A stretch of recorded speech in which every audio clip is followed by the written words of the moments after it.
tres tipos de receptores y siendo más importante el receptor hormona. ¿Okay?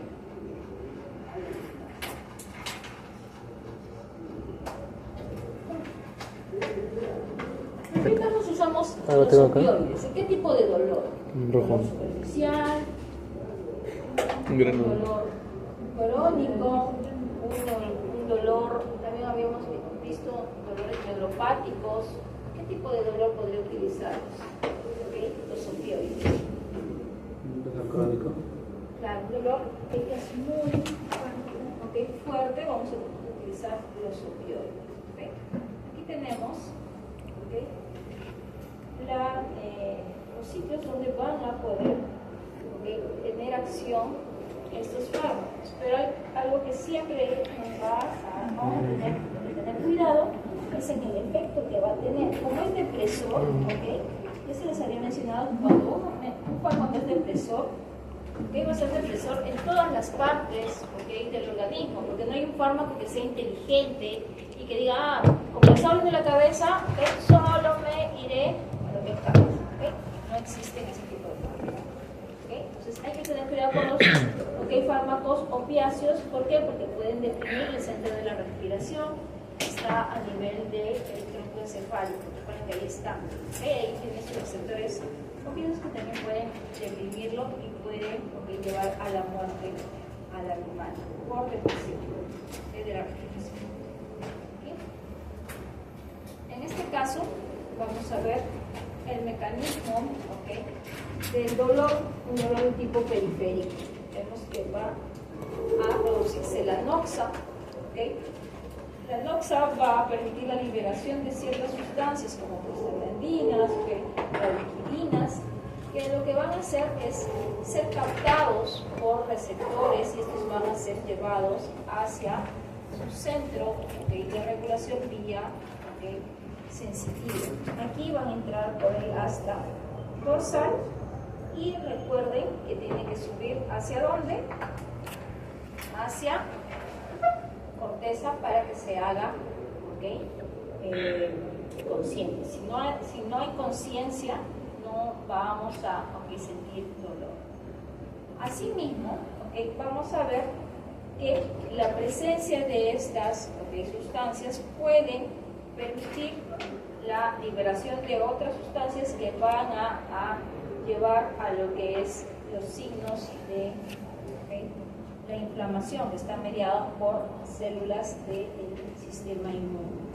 Una de ellas los mastocitos.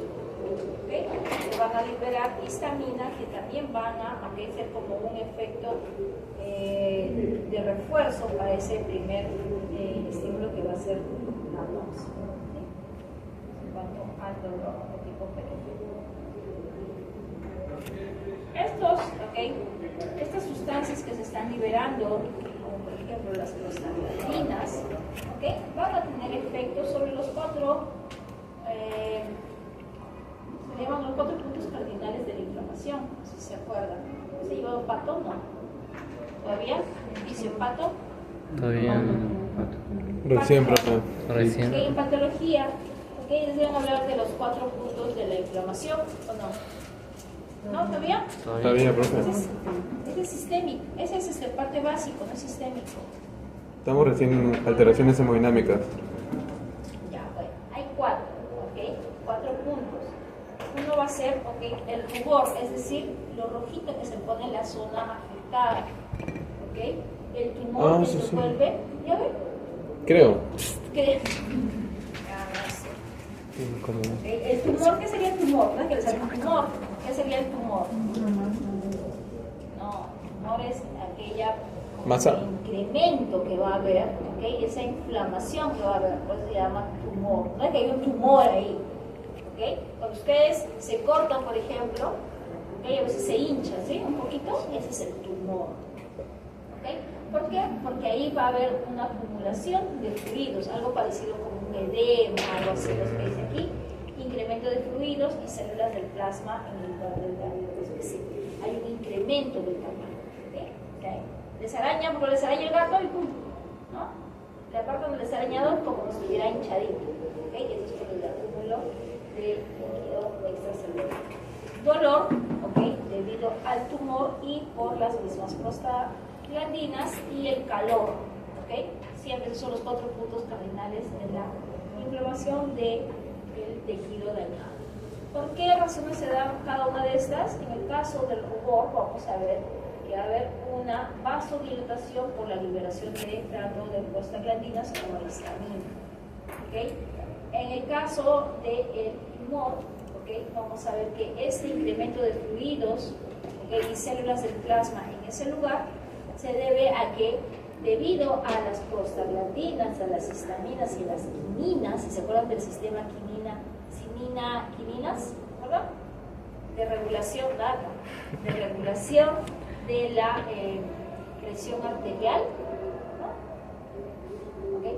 Estas están relacionadas con el incremento de la permeabilidad capilar. Esto va a hacer que salga mucho mayor cantidad de fluidos a este lugar, por eso que se da este tumor. En el caso de la permeabilidad, ¿cómo actúa? O sea, la permeabilidad capilar que va a permitir, recuerden que la permeabilidad es el endotelio, ¿okay? Que va a permitir el paso de algunas sustancias. Cuando se incrementa la permeabilidad es que va a salir mayor cantidad de líquido.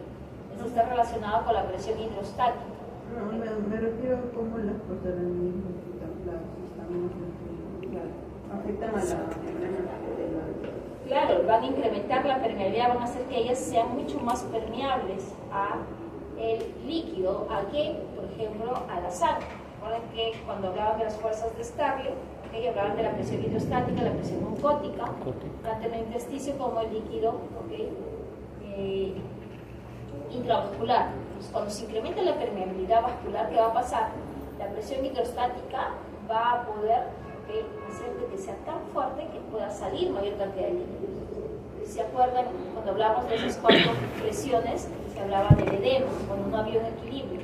Pero se incrementaba la presión hidrostática por incremento de la permeabilidad, de repente disminución de la presión oncótica, esta permeabilidad se incrementaba y había una acumulación de líquidos en el espacio intersticial. Esto es relacionado con el tumor, ¿okay? Que es como un incremento de volumen en la zona afectada, ¿okay? Lo mismo en el caso de las prostaglandinas, cuando se da el incremento de esta sensación de dolor por ser como un estimulante o como un reforzador del estímulo, ¿okay? Nocivo que se da por el pinchazo que habíamos visto, ¿okay? Y también obviamente sabemos que las prostaglandinas van a tener efectos sobre el incremento de temperatura, ¿okay? Que va, ¿okay? ligado a lo que es fiebre.